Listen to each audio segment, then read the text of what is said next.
Assalamu alaikum, everyone.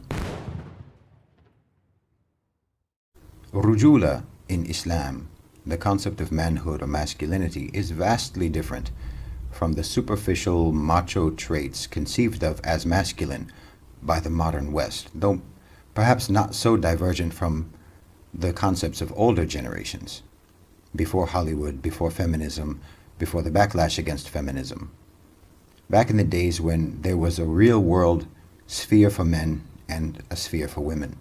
Back in the days before the normalization of sex outside of marriage, which drastically changed the way men defined themselves because it radically inflated the importance and significance of female attraction as an element in the ideal of masculinity.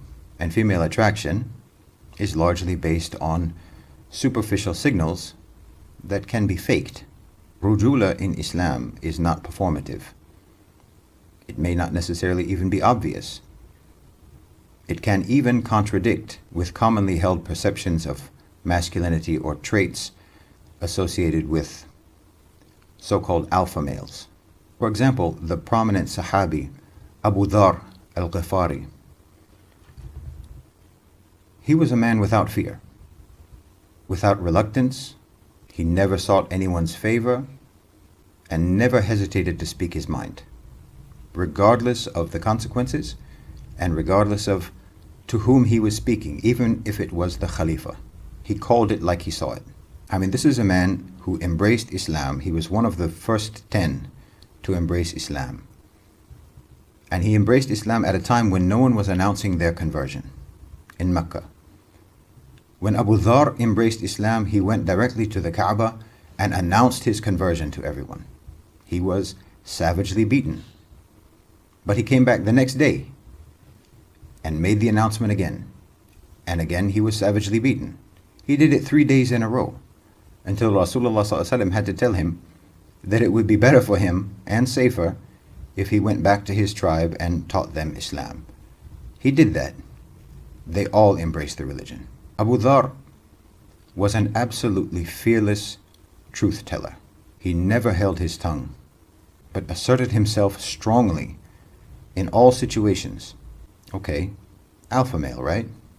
What was his weakness? His weakness was that he did not exercise discretion about when it was appropriate or inappropriate to assert himself and to be so blunt. While Abu Dhar was an ascetic and simple man, he lacked the self-control and self-restraint, the calm, the composure, the judiciousness that are essential elements of Rujoola, and that made him weak in the eyes of the Prophet ﷺ. Although the Prophet ﷺ praised Abu Dhar for his truthfulness and his piety, he did not attribute the quality of strength to him. By all outward appearances, Abu Dhar exhibited all the manly qualities of assertiveness and courage, but there were flaws in his management of those qualities. So Rujoola is more internal than external. It's not a garment you wear for others to see. It's not about signaling. A man may be the quietest, most unassuming, and apparently passive person in a room, and yet he's also perhaps the strongest, the most resilient, the most unmovable, and the bravest. You won't know until it's called for. The most dynamic qualities of Rujoola only manifest in the most drastic and dire situations. The rest of the time, they operate more or less in the background, creating and maintaining the stability and comfort of those under a man's responsibility and care, with little or no recognition. You only become acutely aware of the qualities that this man is bringing to your life in his absence. So don't overemphasize the outward manifestations of manhood, but focus on cultivating the inner qualities of selfless strength, certitude, a commitment to usefulness, and discernment. Know when it is appropriate to assert yourself and when it isn't. Have the ability to be dominant, but don't feel the need to dominate in every situation.